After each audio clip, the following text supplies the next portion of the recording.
Pwede na pong madaanan ngayon ang North Luzon Expressway, ang daang nag-uugnay sa Metro Manila sa mga karatig probinsya sa Central at Northern Luzon. Pero kanina, dahil sa dami ng ulang hatid ng habagat, lubog ang ilang bahagi ng NLEX. Nakatutok si Michael Pahatin. Palabas pa lamang ng Maynila patungong norte, kalbaryo na ang sumalubong sa amin papasok sana ng North Luzon Expressway. Maaga pa lamang hindi na madaanan ng NLEX mula ay sa Balintawak. Sa Mindanao Avenue naman, natatagos sana sa NLEX Valenzuela, ito ang sumalubong sa amin na kinailangan naming lampasan. Tulad sa mga motoristang tinitimbang kung kakayanin suungin ng kanilang sasakyan, halos pasukin na ng tubig ang aming crew cab sa hanggang baywang na baha. Tanging mga bus at truck lamang ang nangahas na pumasok. Pero matapos naming makatawid, pinigilan naman kami ng mga otoridad na pumasok sa NLEX Mindanao Valenzuela exit. Di na raw passable ang bahagi ng NLEX Mapulang Lupa. Ano, sarado? Hinamura. Sarado? Yung Valenzuela natin, tsaka yung Balintawak. So, NLEX negative na? Opo, negative na po. Nag-advise na ba kayo sa ano? Nag-advise na po. Salamat. Sige po, sir. Napilitan kaming dumaan sa bahaging ito na Mapulang Lupa sa Valenzuela, kung saan sinasabing umapaw ang ilog na nakadagdag sa pagtaas ng baha.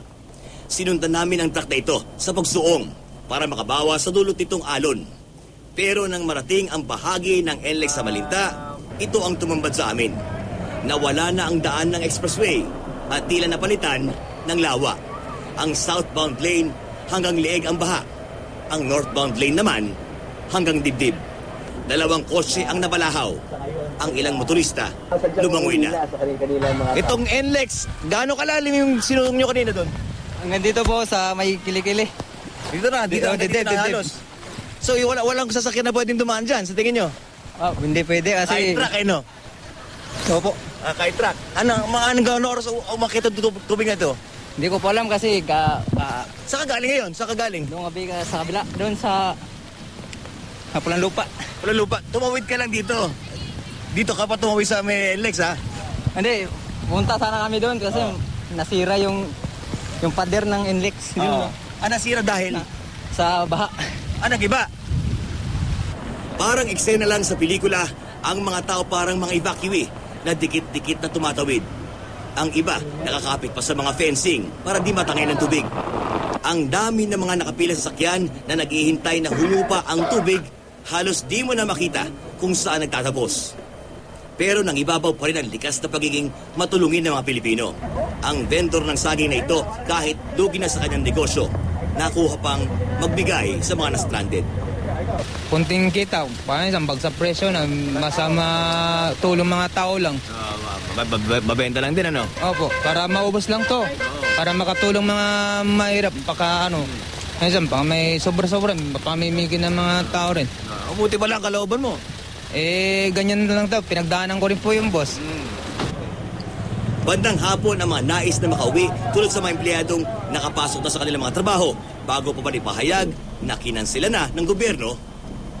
Saan na po yung dalawa? Bulacan po. Bulacan, ano nangyari na? Wala po, kahit saan po kami dumaan, baha. Stranded na. Gano'n ba kayo saan dyan? Ako po, Laguna pa po ako galing. Laguna. Hindi mo pa na yung abiso na magkakaroon ng mga ulan? Kailangan po kasi kanina sa report. Kailangan po kasi mag-report dun sa trabaho kanina. Hindi rin sinabi na kansilado. Late na, no? Late na po nasabi. Nakakuha ng pag-asa mula sa mga driver ng truck na ito na kayang lumusong sa baha at malugod silang isinakay kahit paunti-unti. Kahit di magkakilala, agad na nakaramdam ng malasakit sa isa't isa. Pwede sumakay hanggang Pampanga ata sila eh. Pwede siguro. Pero sa likod na, puno na yan eh. Kaya lalayan niyo muna yung babae, pare. Kaya lalayan ko. Kaya, si nanay. Sige mo, opo. Hindi naman po, Ang pogi mo, pare, ingat ka dyan, ha? Michael Pahatin, nakatutok, 24 oras.